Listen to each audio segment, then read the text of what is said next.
La Bible révèle que la fin de toute chose est proche et que Dieu appelle tout homme à pouvoir se réjouir de la seconde venue de Jésus-Christ. L'objectif de cette présentation est de vous préparer à être du nombre de ceux qui gardent les commandements de Dieu et le témoignage, la foi de Jésus-Christ.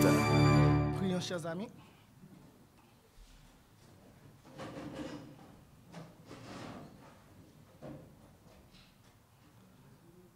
Notre Père qui est aux cieux, que tu es bon envers nous. Tu as donné ton seul Fils engendré, Jésus-Christ, pour mourir à notre place afin que nous puissions avoir la vie éternelle. Tu as donné ce qui était plus cher pour toi. Alors qu'est-ce que tu ne feras pas afin de sauver ton peuple en ces derniers jours? Ouvre leurs yeux. Ouvre nos yeux, bon Père. Fais-nous comprendre ta parole. Encore, je te demande de ton esprit, afin de partager, afin de parler avec ton peuple, afin qu'ils puissent voir que tu les aimes d'un amour éternel. Nous te remercions, mon Papa, parce que tu exauceras notre prière, parce qu'elle est faite selon ta volonté. Nous te prions ainsi, au nom de Jésus. Amen. Comme Pasteur Boulotte, j'ai oublié de me présenter à vous. Mon nom est Mikaïl Aubour. Vous pouvez m'appeler frère Mikaïl. Et j'habite à Gatineau, Québec. Et j'ai une famille, ma femme et ma fille qui est avec nous ce soir. Et c'est un plaisir d'être avec vous, de partager la parole de Dieu. Nous allons passer à la deuxième partie de cette soirée. Et puis après, nous allons avoir des questions et nous allons essayer de répondre à la lumière de ce que dit la Bible et l'esprit de prophétie. Le titre de la deuxième partie, c'est « Frères, que ferons-nous » ? J'ai pris ce titre dans Acte 2, verset 37. Je suis certain que plusieurs d'entre vous plusieurs d'entre vous sont très familiers avec ce verset. C'est lors du discours du Paul après la descente de l'Esprit Saint lors de la Pentecôte. Et après avoir discouru, les hommes qui étaient à Jérusalem ont demandé. Ils eurent le cœur vivement touché. Et il dit à Pierre et aux autres apôtres, « Hommes, frères, que ferons-nous » ? Chaque personne qui a écouté ce qui a été présenté depuis mardi doit se poser cette question. Et il y en aura encore demain et sabbat prochain. Et je suis tout simplement en train de vous faire réaliser qu'il y a des questions à se poser. Frères, que ferons-nous? Que devrions-nous faire avec ces informations? Nous avons tous vu les faits qui ont été présentés, spécialement hier par Pasteur Boulotte, comment la dénomination adventiste a abandonné les piliers de la foi adventiste donnée par Dieu entre 1855 et 1905. Nous avons vu hier que Dieu est aujourd'hui, de la dernière citation que nous avons lue ensemble dans Message choisi, volume 1, que Dieu a été écarté de la dénomination par les dirigeants et qu'on ne compte que sur la force humaine. Et nous avons définitivement un choix à faire. Soit s'unir dans les principes de vérité que Dieu, de sa sagesse, a donné à l'Église du reste. Est-ce que cette phrase vous est familière maintenant? Ou est-ce qu'on l'a trouvée? L'esprit de prophétie, Message choisi, volume 1 que nous venons de lire. Et de les doctrines qui constituent les piliers de notre foi, ou soit s'unir dans l'œcuménisme en rejetant la vérité. Dans ce même livre, Message choisi, volume 1, page 239, et je crois que c'est le même chapitre, chapitre Le fondement de notre foi. C'est le titre du chapitre 25 ou 26. L'esprit de prophétie nous dit, la vérité que nous possédons exclut tout compromis. Amen. Il n'y a aucun compromis avec la vérité que nous possédons. Et comme Pasteur Boulon, je vais vous dire, est-ce qu'elle a dit que je possède? Que nous possédons. Elle parlait de la dénomination adventiste en soi. N'allons-nous pas? Elle nous pose cette question. Comme elle posait cette question aux pionniers, aux adventistes de son époque, l'Esprit du Seigneur nous pose aussi cette question ce soir. N'allons-nous pas, personnellement et en tant qu'Église, en tant que famille, n'allons-nous pas répudier tout ce qui n'est pas en harmonie avec cette vérité? C'est une question personnelle et une question qui concerne la corporation en général. Frères et sœurs, en 1881, dans Témoignage pour l'Église, volume 1, page 683, paragraphe 3, elle dit « Nous sommes dans la vérité. Les principes fondamentaux de 1872 et 1889 qui sont arrivés après, lors de son vivant, parce que cette déclaration est en 1881. Elle a dit, nous sommes dans la vérité. Regardez la phrase qui vient après. C'est aussi certain que l'existence de Dieu. Elle met en question l'existence de Dieu avec la vérité que les pionniers de la foi adventiste possédaient au début. Si les pionniers étaient dans l'erreur, sa foi dans l'existence de Dieu succombait.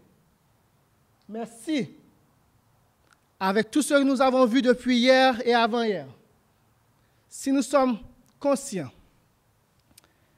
si nous sommes convaincus que l'Église adventiste du 7e jour, du temps de nos pionniers, était dans la vérité, donc nous sommes certains aussi que Dieu existe. Remarquez, Satan, avec tous ses artifices, déjà elle le voyait. Elle voyait l'ennemi travailler. Pourquoi? Et sa puissance infernale pour changer la vérité. Ne peut changer la vérité divine en un mensonge. Chers amis, nous avons vu que les fondements de notre foi, les principes fondamentaux ont été changés en 1980. Ça, c'est la décision des hommes. Mais le peuple de Dieu, qui tient sa Bible dans sa main droite et a l'esprit de prophétie dans sa main gauche, pour ce peuple, la vérité ne peut être changée en mensonge. Bien que le grand adversaire s'efforce de réduire à néant l'effet de la parole de Dieu, la vérité n'en brillera pas moins de vif éclat. Que vous voulez pour vous-même accepter la vérité ou pas, cela n'empêchera pas à la vérité de briller d'un vif éclat. Dans les cœurs de ceux qui accepteront cette vérité, la vérité, et Jésus-Christ est le chemin, la vérité et la vie, cette vérité brillera d'un vif éclat. Il est la lumière du monde. Cette lumière va resplendir du cœur de ceux qui ont accepté cette vérité de nos pionniers. Le premier choix est ce que Dieu veut pour nous, son peuple, le reste. Le deuxième est ce que Dieu nous met en garde et ce que Satan voudrait que nous choisissions afin de tomber dans ses pièges. Dans Deutéronome 11, versets 26 à 28, la Bible nous dit Vois, je mets aujourd'hui devant vous la bénédiction et la malédiction. La bénédiction, si vous obéissez au commandement de l'Éternel, votre Dieu, que je vous prescris en ce jour. La malédiction, si vous n'obéissez pas au commandement de l'Éternel, votre Dieu, et si vous vous détournez de la voie que je vous prescris en ce jour, pour aller après d'autres dieux que vous ne connaissez point. La première génération des Adventistes du 7e jour ne connaissait pas ce Dieu trinitaire qui a été voté officiellement en 1980. En allant après ce Dieu-là, chers amis, la parole nous dit, en allant après d'autres dieux, la malédiction repose sur nous. Deutéronome 30, verset 19.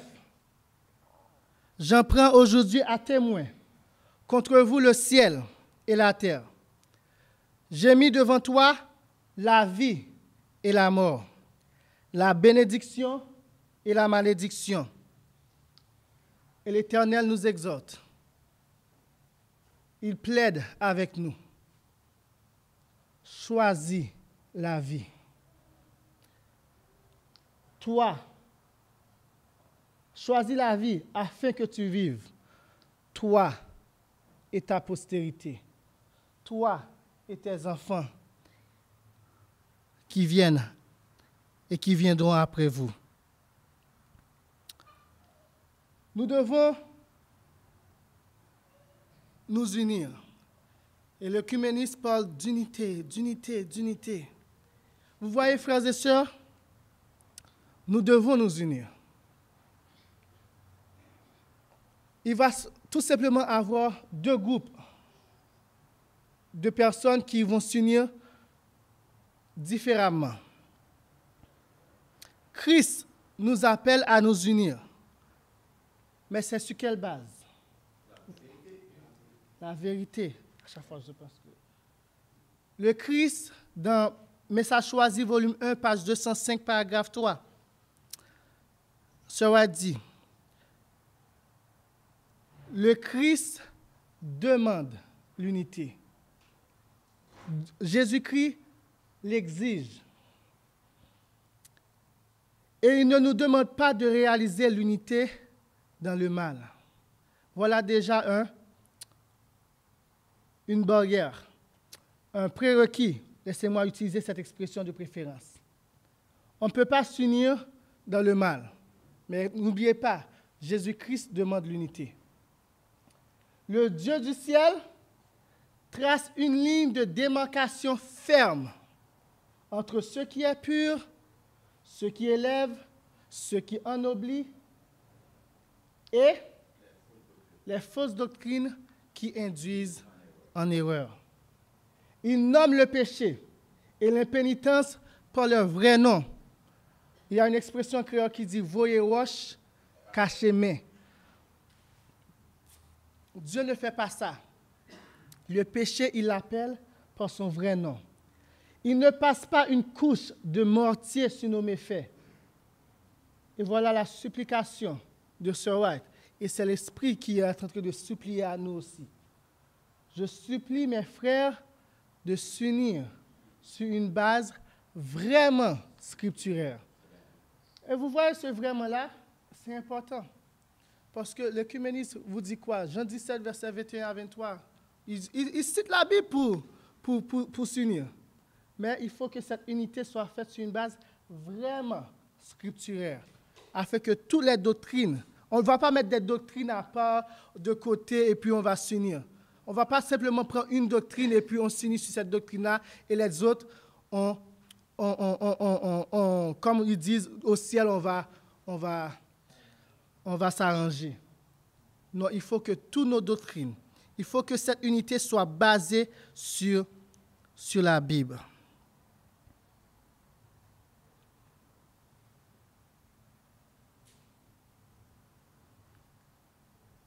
L'unique base d'unité est une base vraiment scripturaire. Il n'y a pas d'autre. Ce n'est pas l'amour, ce n'est pas que nous portons le nom de chrétien, ce n'est pas parce que nous voulons défendre la cause des plus faibles et des malheureux. Non. La base de l'unité est un clair, ainsi dit l'Éternel. Sinon, ce n'est pas l'unité que recommande le Dieu de la Bible. Dans Manuscript Releases, volume 15, page 259, elle nous dit, nous devons nous unir, mais pas sur une plateforme d'erreur.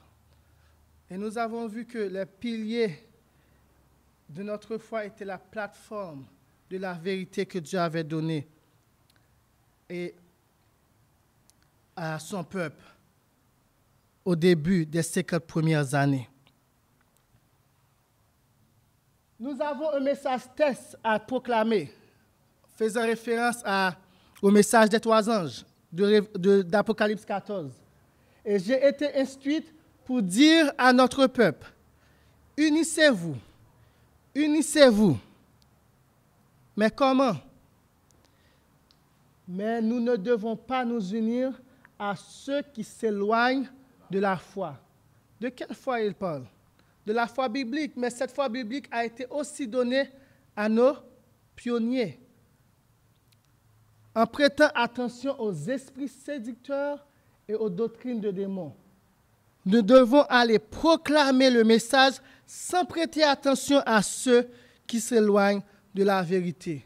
Des fois, vous savez que nous avons peur de partager le message. Qu'est-ce que les dirigeants vont penser? Qu'est-ce que certaines personnes vont penser? S'ils s'éloignent de la vérité, nous n'avons pas à prêter attention à ces gens-là. Ça, c'est le commandement, c'est l'ordre que Dieu nous a donné. Allez-y, annoncez ce message test que nous devrions proclamer. Nous ne devons en aucun cas nous unir avec ceux qui s'éloignent de la foi. Suivre et s'unir à ceux qui enseignent ces nouvelles doctrines, c'est s'unir aux esprits séducteurs et aux doctrines de démons. Qui ici aimerait être ami avec des démons? Il n'y a aucune main qui est levée. Et j'espère qu'il n'y a aucune réponse qui est donnée qu'il n'y a aucune réponse positive qui est donnée dans nos cœurs aussi. Dans Review and Herald, 2 janvier 1900, article A, elle dit, « Il vous est impossible de vous unir à ceux qui sont corrompus. » On ne parle pas de la corruption de la chair, là. Corruption spirituelle. Et de rester pur. Impossible. Nous avons vu avec Salomon, tantôt, que Salomon pensait qu'il pouvait, dans sa sagesse, il pouvait garder le peuple pur, mais nous avons vu que en s'alliant avec les femmes étrangères, le peuple Israël avait perdu sa pureté. Pourquoi? Parce que c'est impossible, chers amis. Lorsque nous nous unissons avec ceux qui sont corrompus spirituellement, de rester purs. À force d'écouter. Et la Bible dit, c'est en contemplant que nous sommes changés. Dieu, Christ et l'homme céleste voudraient que l'homme sache que s'il s'unit aux corrompus, il deviendra lui aussi un corrompu. C'est un fait, chers amis. Vous vous unissez avec ceux qui sont corrompus, tôt ou tard, vous allez devenir comme eux. Vous allez devenir corrompus. C'est pour cela que Dieu a donné avertissement sur avertissement, que ce soit dans la Bible, que ce soit dans l'esprit de prophétie. Ne vous unissez pas avec les infidèles. Ne vous mettez pas sur le même jour avec les infidèles. Ce n'est pas seulement une question de mariage. Des fois, on prend ce verset, on l'applique seulement au mariage.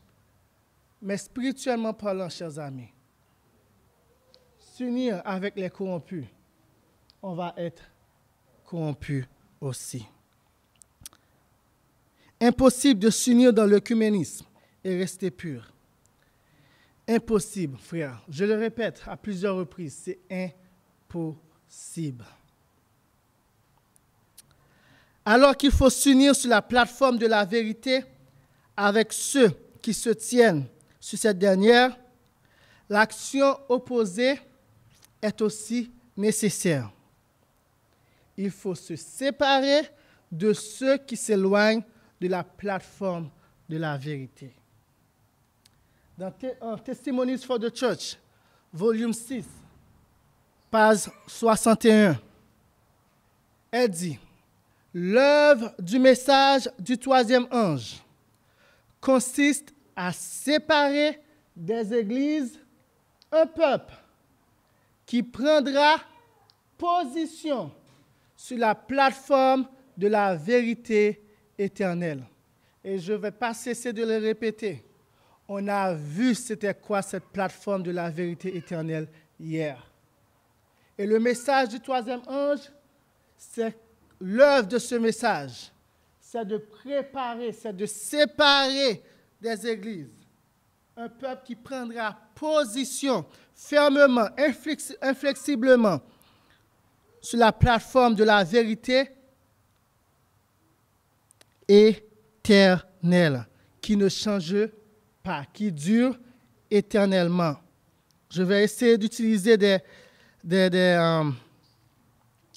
synonymes le plus que je peux pour faire passer le message autant que je peux.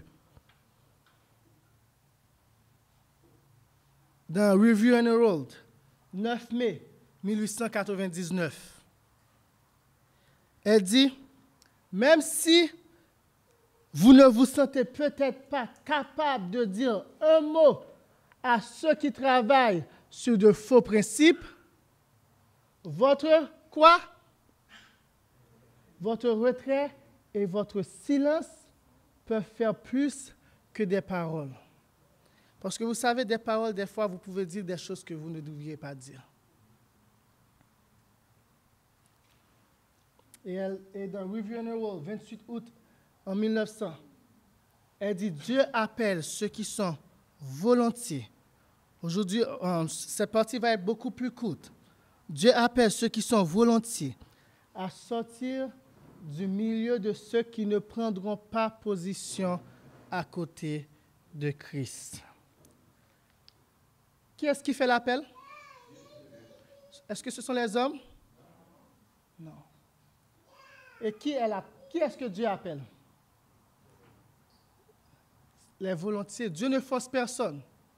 Et de même, nous ne devrions forcer personne. Mais à ceux qui sont volontiers, Dieu les appelle à sortir. Dans 1 Corinthiens 5, verset 11, nous lisons ce qui suit. Maintenant, ce que vous ai écrit, c'est de ne pas avoir des relations avec quelqu'un qui, se nommant frère, se disant chrétien, est impudique ou cupide ou idolâtre, des faux dieux.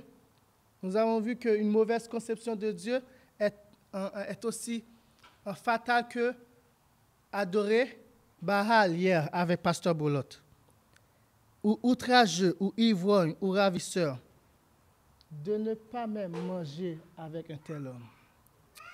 C'est dur, hein? Mais pourquoi? Pourquoi cette interdiction? Dans Special Testimonies, série B7, page 64, elle nous dit, « Je donne maintenant le message que Dieu m'a donné à donner à tous ceux qui prétendent croire en la vérité. » Vous prétendez croire à la vérité? Voilà le message que Dieu vous donne. Sortez du milieu d'eux et séparez-vous. Sinon leur péché, en justifiant les torts et en faussant les mensonges, continuera d'être la ruine des âmes. Pourquoi ne pas même manger avec un tel homme? C'est à cause de leur influence qui peut causer la ruine des âmes. Nous ne pouvons pas nous permettre, en aucun cas, nous sommes arrivés à la fin des temps. C'est le moment que le diable est déchaîné. Il gronde comme un lion pour voir qui il peut dévorer. Nous ne pouvons pas nous permettre d'être du mauvais côté, chers amis. Et dans 1 Corinthiens, sans que je ne l'avais pas mis, mais dans 1 Corinthiens 6, versets 14 à 18, vous pouvez le lire avec moi, ouvrez vos Bibles si vous en avez, si vous avez amené une Bible. 1 Corinthiens 6, versets 14 à 18, c'est dit, « Ne vous mettez pas avec les infidèles sous un joug étranger. Car quel rapport y a-t-il entre la lumière et les ténèbres, entre la justice et l'iniquité? Ou qu'y a-t-il de commun entre la lumière et les ténèbres? » 2 Corinthiens 6, verset 15, « Quel accord y a-t-il entre le Christ et Bélial? Ou quelle part a le fidèle, avec l'infidèle? Quel rapport y a-t-il entre le temple de Dieu et les idoles? Car nous sommes le temple du Dieu vivant. Comme Dieu l'a dit, j'habiterai et je marcherai au milieu d'eux. Je serai leur Dieu et ils seront mon peuple. C'est pourquoi sortez du milieu d'eux et séparez-vous, dit le Seigneur. Ne touchez pas à ce qui est impur et je vous accueillerai. Je serai pour vous un père et vous serez pour moi des fils et des filles, dit le Seigneur Tout-Puissant. À la question qui a été posée au début, hommes frères, que ferons-nous? La réponse nous est donnée. Je n'ai pas à venir avec une réponse. Et toutes les citations que nous avons lues étaient dans le but de pouvoir donner un élément de réponse. Dans le même chapitre, les versets suivants, Pierre répond, « Repentez-vous. »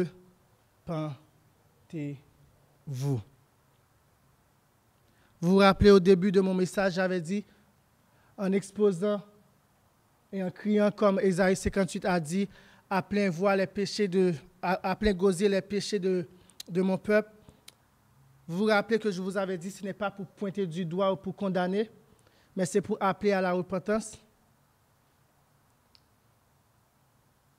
Voilà le message que Dieu nous adresse ce soir. Repentez-vous. Repentez-vous et que chacun de vous soit baptisé au nom de Jésus-Christ pour le pardon de vos péchés et vous recevrez le don du Saint-Esprit. Car la promesse est pour vous, pour vos enfants et pour tous ceux qui sont au loin, qui nous écoutent, soit en Haïti, soit en France, soit aux États-Unis, soit dans les Antilles, soit en Afrique, etc., etc., en aussi grand nombre que le Seigneur notre Dieu les appellera. Et par plusieurs autres paroles, il les conjurait et les exhortait, disant, « Sauvez-vous de cette génération perverse. » Si Pierre pouvait le dire de la génération de son temps, imaginez notre génération qui, la Bible nous dit, nous sommes arrivés à la fin des temps. Et Paul nous a dit, à la fin des temps, les hommes seront impies, infidèles, égoïstes, irrespectueux de leurs parents, ayant la forme de la piété, mais reniant la puissance. Imaginez notre génération. Alors, sauvons-nous de cette génération perverse. Ceux qui acceptèrent sa parole furent baptisés, et en ce jour-là, le nombre des disciples s'augmenta d'environ 3000 âmes. C'est à nous de choisir. C'est à nous de décider si nous voulons servir l'Éternel, le Dieu d'Israël, le Père de notre Seigneur Jésus-Christ, et d'obéir à ses commandements. Pas 9 des 10, pas 3 des 10, mais à tous ses commandements.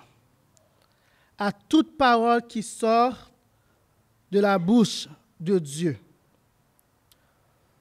Ou si nous voulons servir Baal, le Dieu de l'écuménisme, la Trinité, le Dieu de ce siècle, qui nous invite à transgresser la loi de Dieu. C'est à nous de choisir. Frères et sœurs, c'est à moi, c'est à toi, c'est à votre famille, c'est aux femmes, c'est aux maris de choisir, de servir le Dieu vivant, le Dieu du ciel. Que le Seigneur nous vienne tous en aide, afin d'être en mesure de faire le bon choix. Amen. Prions.